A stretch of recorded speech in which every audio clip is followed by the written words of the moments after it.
Well, it's been a month, and I said I'd try to get back to everybody that cared to watch my first video in about 30 days, and it seemed about 6,500 people cared to watch it. So here we go. I bought this bucket with it. It's a 86 inch, I think, and it's been okay. I will say that I was not a big lover of the bucket being wider than the tracks. I will stand on that. I'm actually not going to keep this bucket. This is supposed to be the Caterpillar heavy duty bucket to end all buckets, according to my salesman, and I'm not going to stay with it. I do not like the extra width, and I'll explain why. So in my last video, I kind of talked about how just exactly where I thought the extra room in the cab is coming from. You know, it doesn't just magically appear somewhere and you don't lose visibility. And I will say that the extra room is out front here, which has pushed these side pillars out, in my opinion, and it's made it a lot tougher to see the corners of your bucket. You go from a 289 D3 to this, you can really tell that you do not have as good a line of sight to the corners of your bucket as you do on the 289s. I would contend that two factors there: the bigger cab and the wider bucket are really hurting this. I'm going back to an 84. I don't like not being able to see. And one thing a guy can do, you can slide your seat forward, you know. And of course, you know, my joystick deal's got to be moved then, which is fine. But you're really losing a lot of your leg room there, and it's doable, I guess, guys, but that's not how it's supposed to be. You know, they give you all this extra room in the cab, you know, and it's kind of nice to have it. So I'm going to be going back to a narrower bucket. I like Vernig buckets. Ever since we had our first 279C years ago, we had a Vernig, an 84-inch Vernig, and they've been great. It'll be great again. I'm just going back to that Vernig bucket, mainly because of that width factor, I think. And so anyway, there's that. Another thing that I've really come to notice going from machine to machine is, man, these loader arms are big, and I don't love it in the fact that it really reduces your visibility. You know, I really think they've designed these machines to have the loader arms down for the smart grade attachments, and so, you know, they've given them some more strength there. They've also probably added some weight to the machine there. I go and I get in my 289 and I'm like, oh my God, look at how much more visibility out of this 289 cab there is than this. And, you know, it's not really a factor in the 265 as long as the arms are down, which is where they will be when you have a smart attachment. But if you're doing stuff where you got the loaders, you know, the loader arms halfway up there, God dang, I mean, that's a big chunk of, you know, you won't be able to see from here to here if you're doing, but I mean, most of the time you're in a skid loader, you're either down or all the way up, I think. You know, there's not a lot of driving around with things at eye level like that. But that's really something I've come to notice is that bigger loader arm, you know, how much space it takes away from your line of sight to everything. What hasn't been working? There's really only been one thing that hasn't worked on this since I got it, and it's not my problem, it's a Caterpillar problem. That's what warranties are for. And, you know, early machine, it's going to have some bugs, but the ride control, the hydraulic ride control, it never worked. I tried it just for fun a while back. I had a kind of a heavier quick coupler. Well, it was a pickup broom is what it was. And I kind of had some dirt in it, and I was driving around, and I was like, well, hell, I got this ride control. That would smoothen this up. And I had the attachment about halfway up. I was driving to my next spot to clean up, and the whole loader just went boom. It just like quick dropped. So there's definitely something going on there. It only did that with the ride control on. It did it multiple times. So there's definitely a problem going on there that Caterpillar or my dealer is gonna need to get addressed.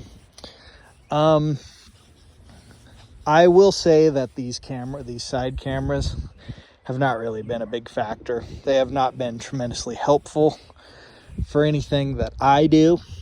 If you the one time that I've kind of been glad to have them, I had that I had the pickup broom on, and I was backing the skid loader up onto the trailer, and trying to get it in between the wheel fenders there.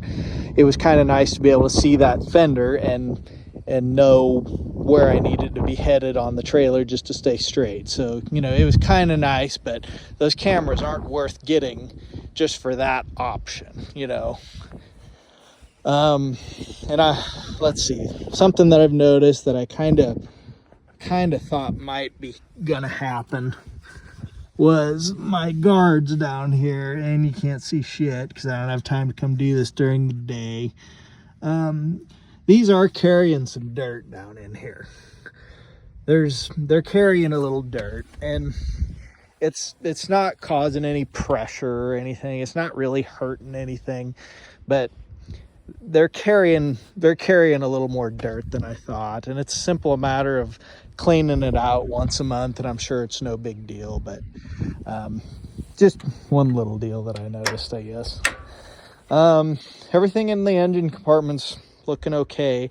I will say, and I don't think I really commented on this explicitly in my last video, the placement of the coolant contain reservoir over here is a much easier location to refill than how it is in the 289, where it's stuck up here and you really can't get a jug in there very good. So that was kind of a nice serviceability improvement that they did make that I don't think I mentioned. The engine compartment is staying fairly clean. I really haven't had it in a real dirty spot. So I haven't cleaned my engine air filter out or anything. I've only put about 100 hours on it since brand new here, and it's been going right along. Let's see.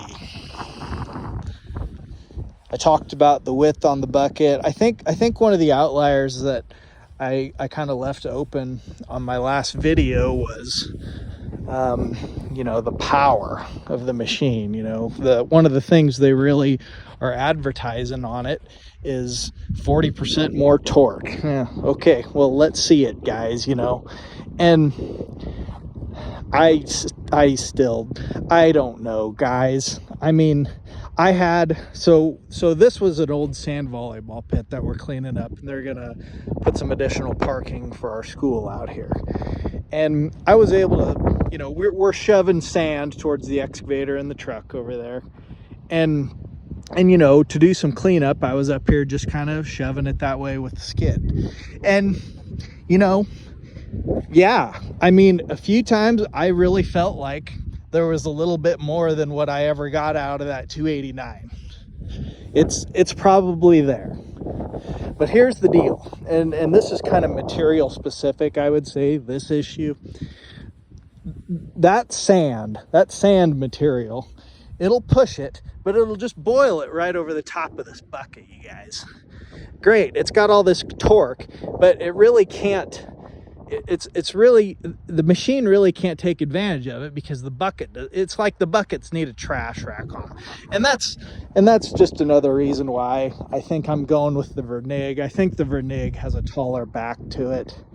that's how I always remember feeling about, you know, we've had that Vernig bucket for years, and I just, you know, this Cat bucket, and I don't know if Cat makes one with the taller back on it, but I tell you, you start pushing that sand, and the way the horsepower and big torque that these things have now, I guess, it'll just boil sand right over the top, and you know, then it's getting in your quick coupler and all that. You know, you're better off trying to keep that as clean as possible, no matter how bulletproof the whole system is supposed to be now. So, but I mean, I really don't have a heck of a lot more thoughts. I mean, guys, it's a brand new Caterpillar. At a certain point, you kind of know what you're gonna get.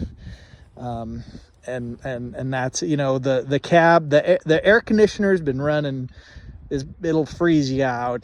That being able to set the temperature and not have to mess with the dials ever again, that's really nice.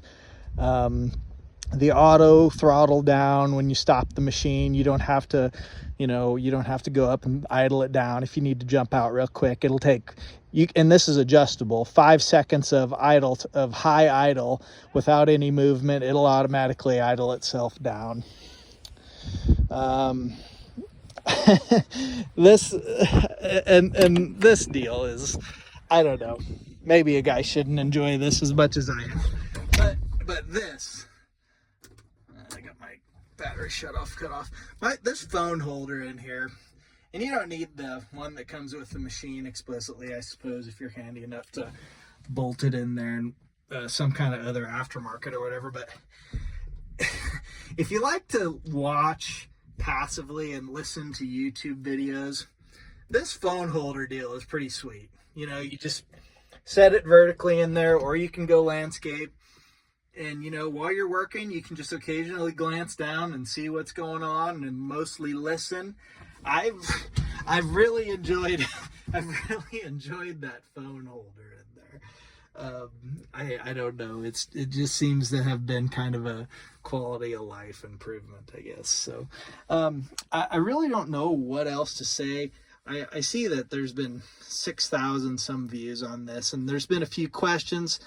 I'm always glad to answer a question. I know it's a kind of a big ticket item, guys. So if you got anything explicitly you're wondering about, don't be afraid to ask. I've